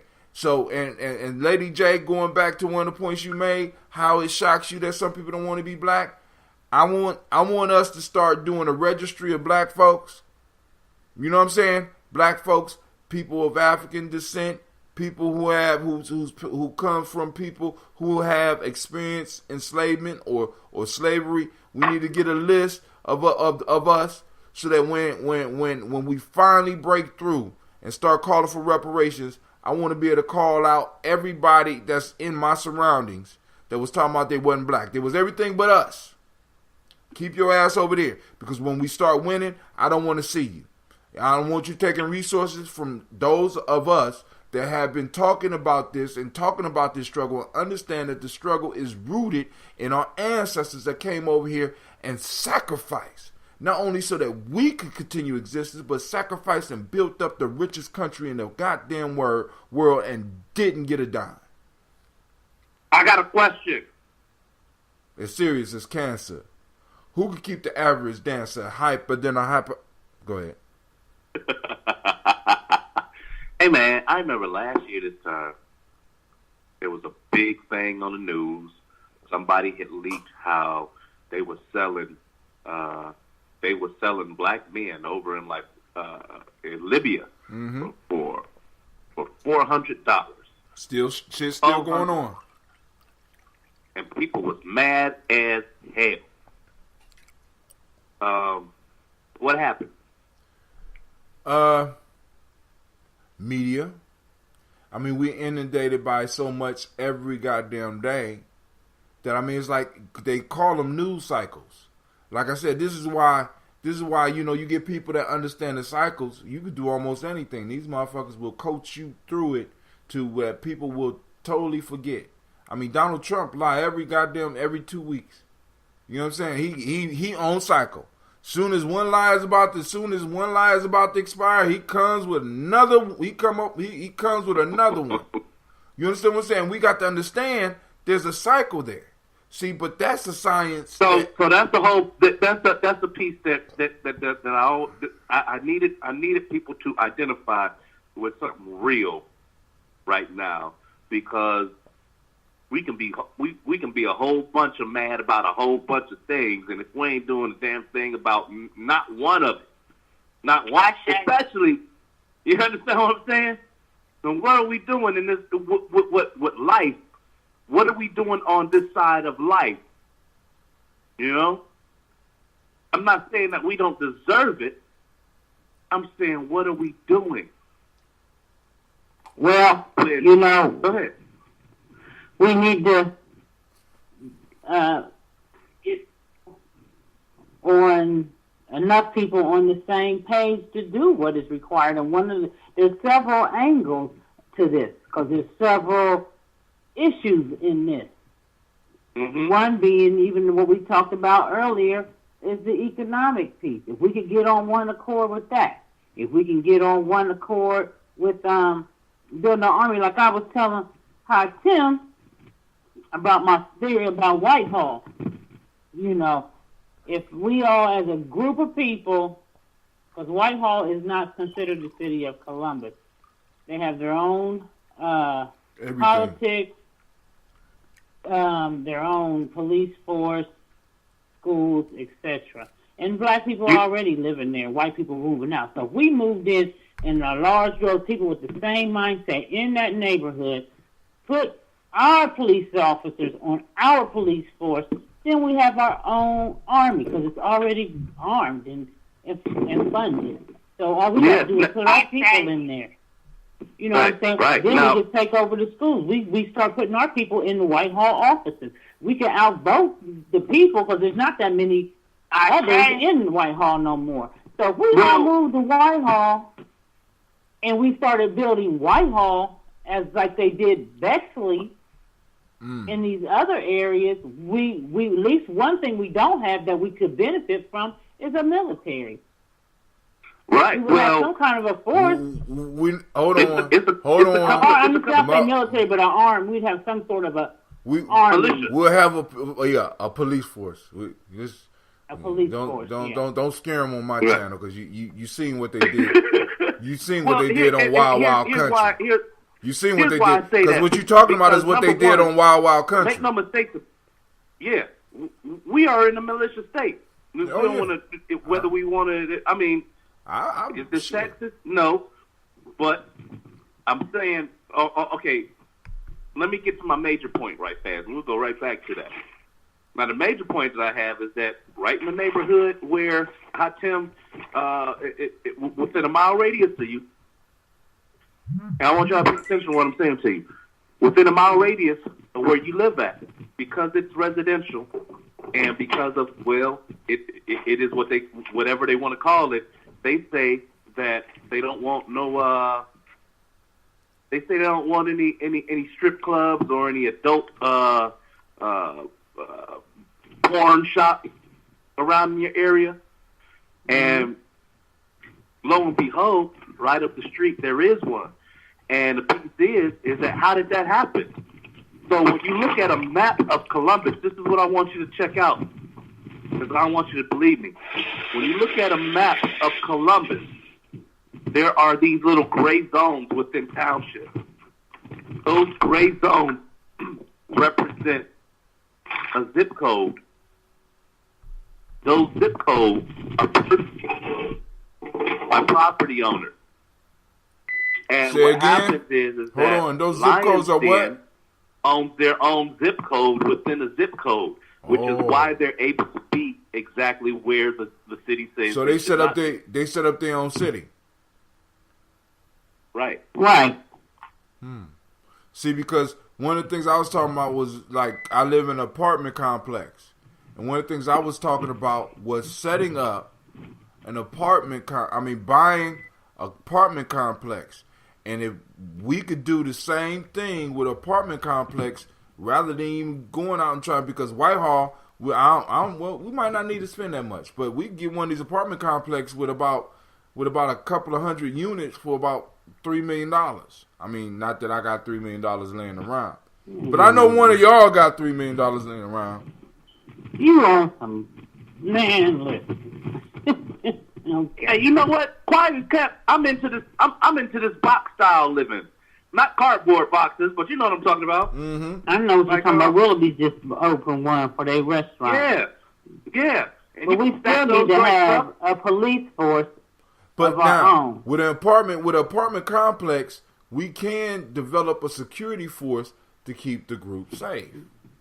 I'm on what the caller is saying too. I think that the reason why we can't even we don't have police officers is because same reason why we don't have teachers. When our kids want to go into these professions, we tell them they don't want to be a teacher because teachers don't make money, or they don't want to be a cop because cops are pigs.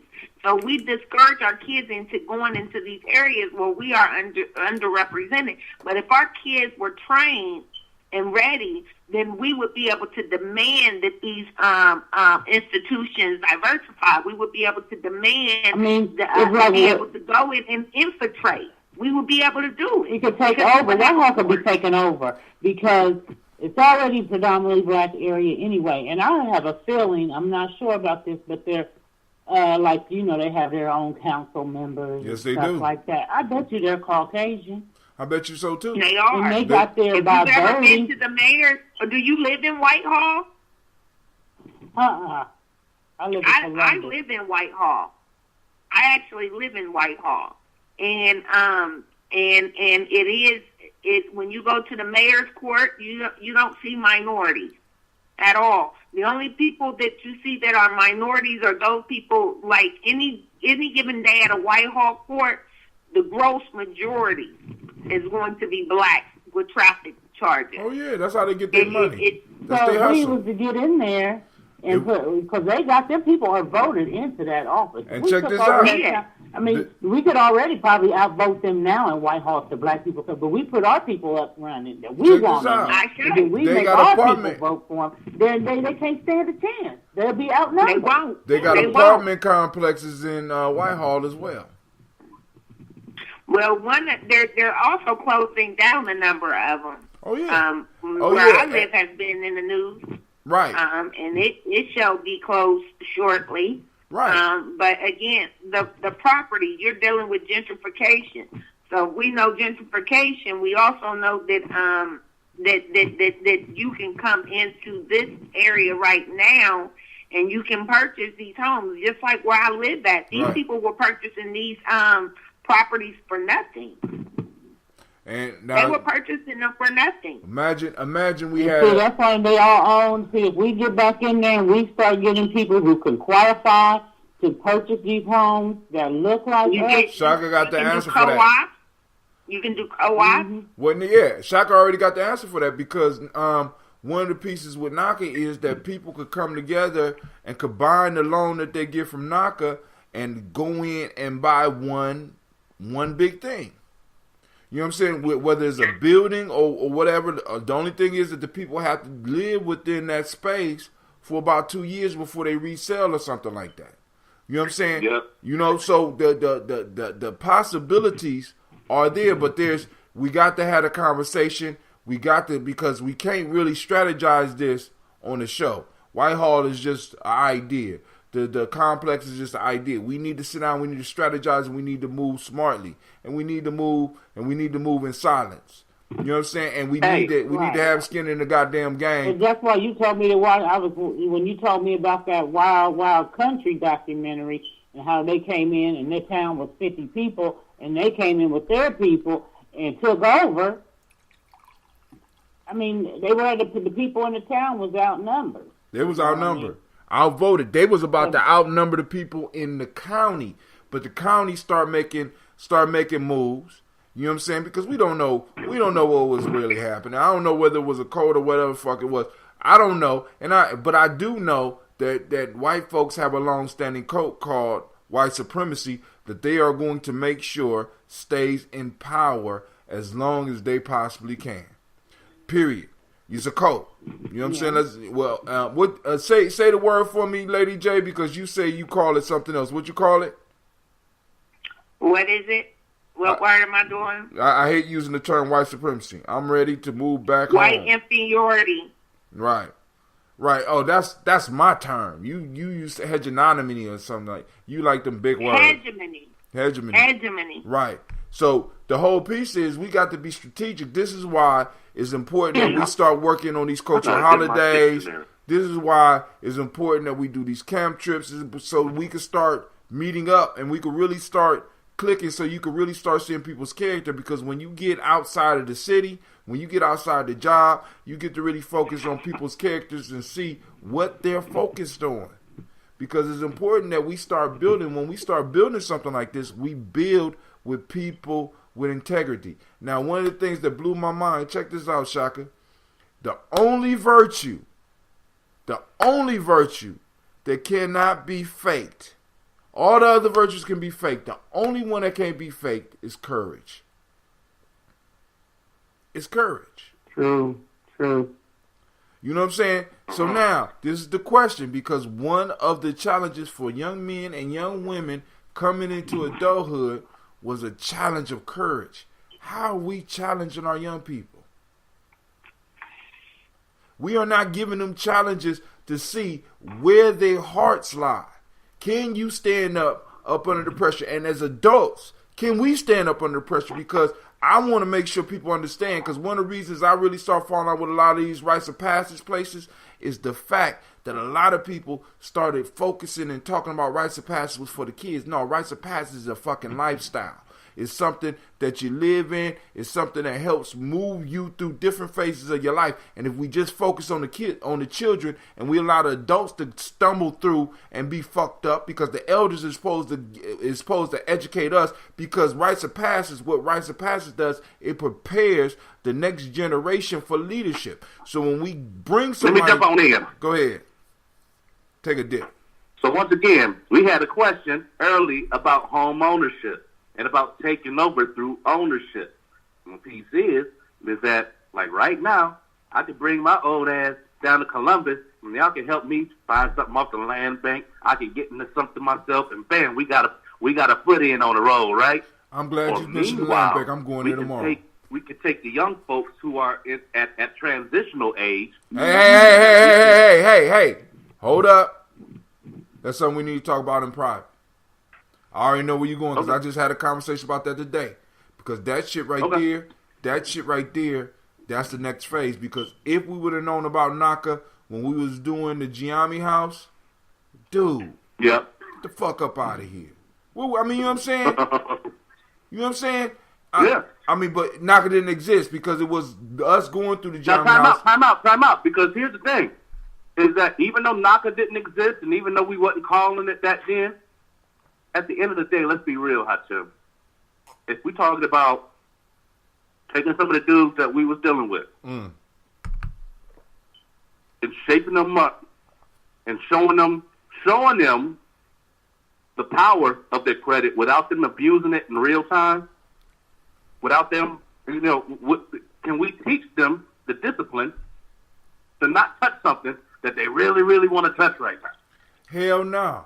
See, because some of them we could, because you got to think about some of the shit that they would do. Some of them we could. It depends on which ones we got. You understand what I'm saying? Some of the grimiest ones had the best credit scores and didn't even know it. But those were a lot of times those are the ones that are listening.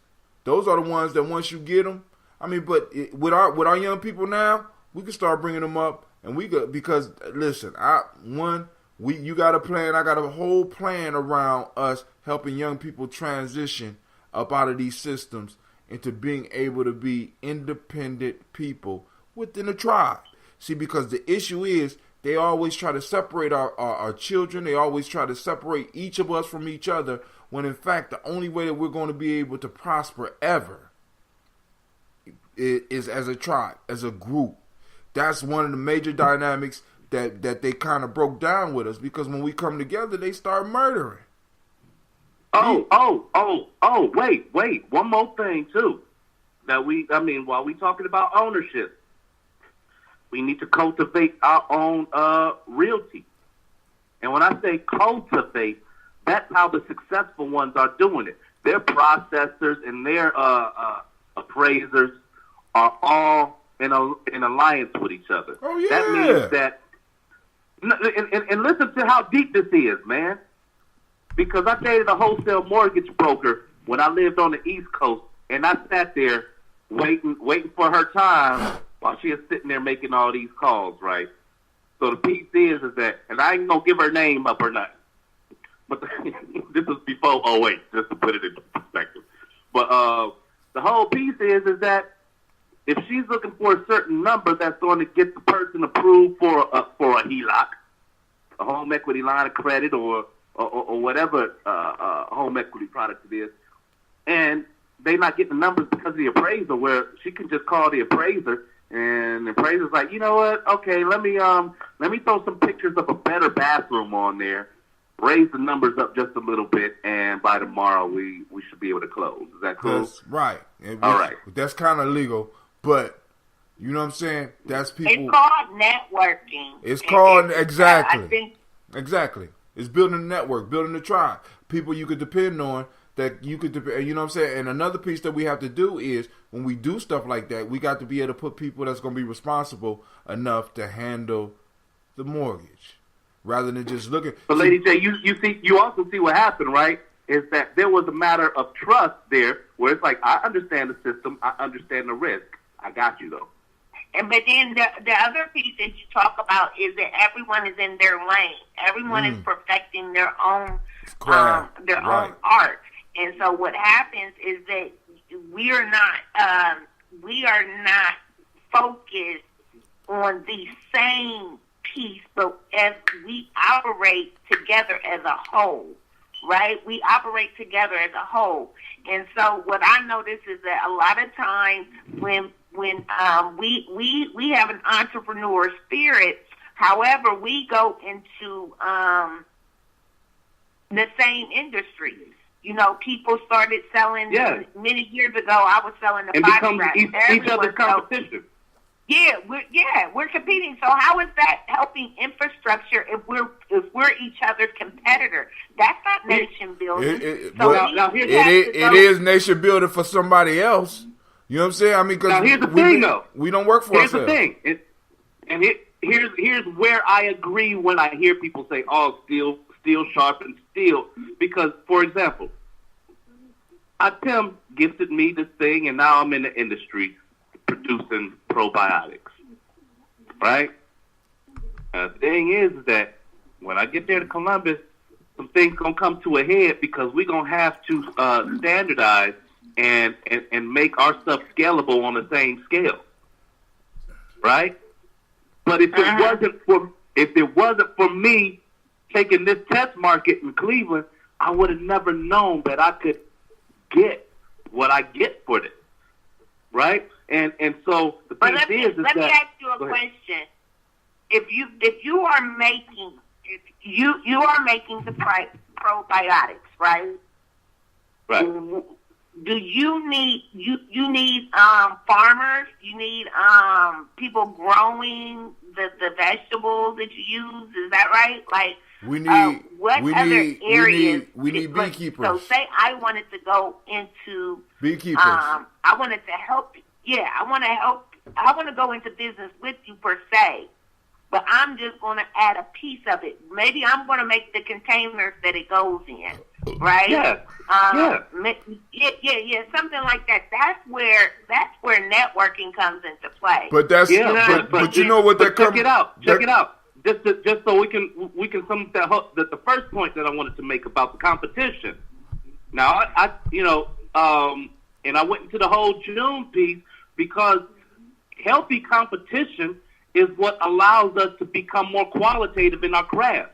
It also allows us to be able to meter what's around us. Because if it wasn't for Tim being able to say, well, this is what this does, and these are the folks, within my relations that are down with it, then I wouldn't have been able to use that his state of what do we say, pathos, to be able to say, well, let me go ahead and take a sip of this stuff. It smells sour, but let me check it out. You say that these other people was doing it, but the piece is that now that I got it, now that I realize that so the competition piece is essential, but so is the nation building part, which takes the loyalty, honor, and sacrifice. And if you and another sister is doing hair, every city y'all jump into, unless y'all doing hair shows together and up in the ante up in your product.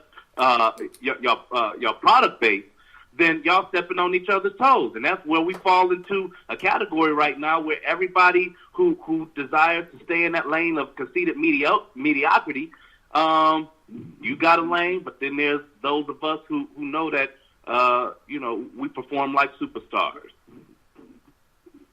All right, family. I want to thank everybody. I hate to cut it off, but we approaching 11 o'clock. Brother got to get up and handle his business in the morning. I appreciate everybody's voice. Shouts out to Lady J. Shouts out to Sister Navita. Shouts out to Brother Shaka. We also want Miss Sharika was contributing like crazy on the line, and I want to thank her. I want to thank everybody that took time to stop in. We got people on YouTube. Make sure you click the bell so that you know when Brother Hatem is doing this. We have a show every morning, right? And you don't have to catch it in the morning. Just let it pop up on your timeline. You can catch it then. We are trying to build the collective. We are trying to build the tribe that we're talking about. You know what I'm saying? We're trying to build it. And you don't have to necessarily be in a city. We can help you figure out how to build the tribe and how to find those people that are like-minded. So family, you know what I'm saying? You are not alone. I need you to understand that. In how you see the world, you are not alone. You know what I'm saying? We might have to argue. Because me and Lady J argue. Every time I see her, I just start shit with her. Or she might start some shit with me. But the whole piece is we family. So it don't matter. You know what I'm saying? We got family in Chicago together. We got family in Milwaukee together. We got family in Detroit. You know what I'm saying? You know what I'm saying? Because when I met her, her energy was conducive for me to introduce to the rest of the family. All over.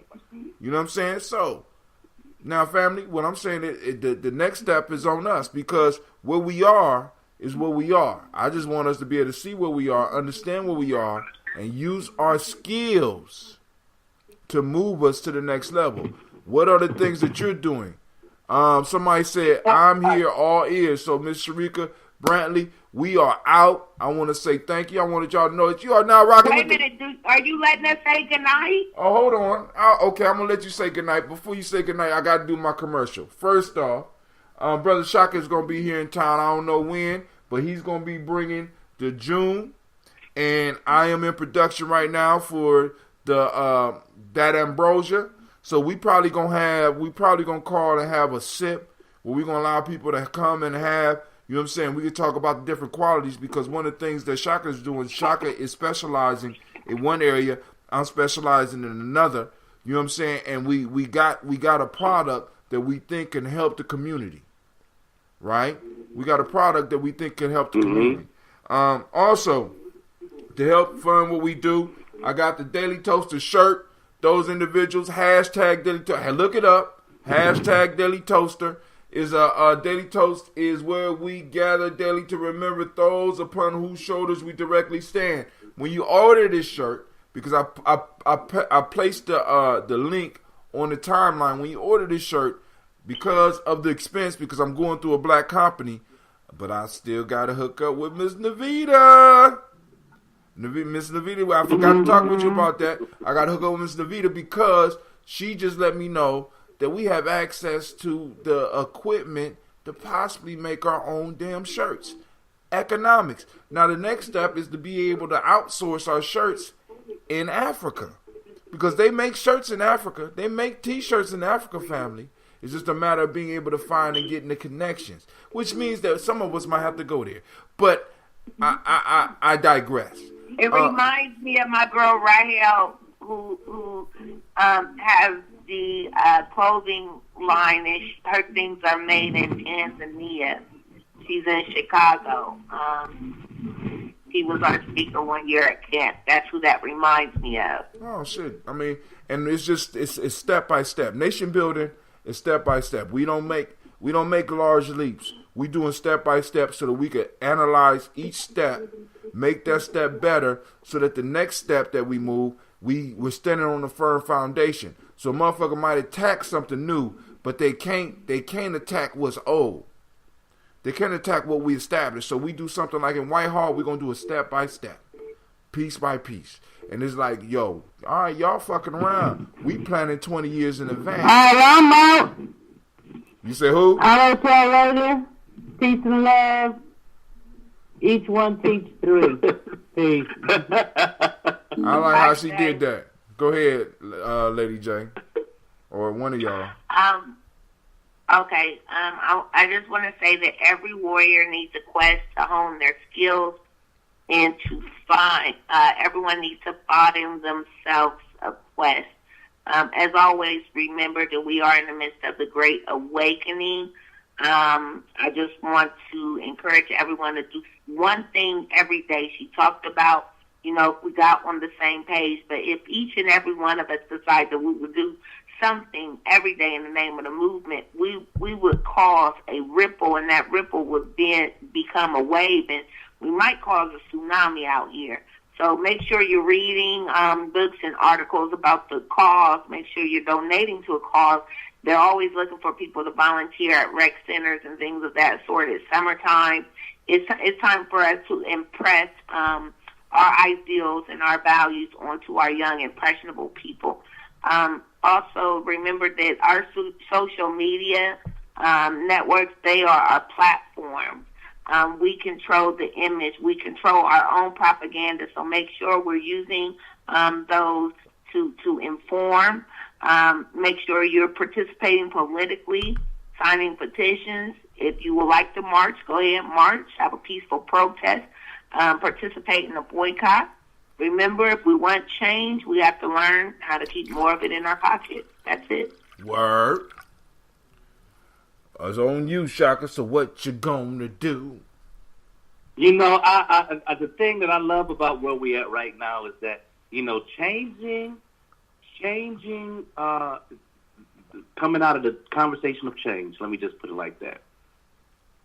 Changing the way that we behave only takes the will. Changing the way that they behave with us, it is about enforcing the standards that we choose. So let me say that one more time while my son is standing in front of me looking like the scarecrow. All right, hold on, man. Hold on. Is that changing the way we behave, changing our system is a matter of having the will. Getting them to go along with it is about enforcing the changes that we've made. Does that make sense? Consequences. Absolutely. For inside and out, right? Second, second of all, before we leave off the show today, I am going to be there this week. And when I come, not only am I bringing the red June and the red June, I got a new blend, and I brought something vital into the mix. And Tim, you can speak on it if you want to, but I got this hibiscus and soursop. Soursop, I heard of soursop. I'm gonna leave that one to you. We'll talk about that on one of the morning shows or something like that, or maybe even on Ujima for tribal quotes. Soursop, I'm gonna leave that to you. But I'm working on a new one too, dog. I'm working on one too. The only issue is I want to make sure it's not too volatile because we can't ship them when they're volatile. But you know I'm long-winded. And family, I want to thank you for joining us. You're now rocking with the best, Gye-Nyame Journey Media. We specialize in building tribes. Look, because we got to strive to stay alive. This is a Heart of a Simple production. You just got done listening to FFGF, also known as Folk Tales for Grown Folks. This is a Heart of a Simple production. Make sure you like and share. And we strive to always blow up yours as well as our old paradigms, because that's where we in prison. Family. Peace out, YouTube.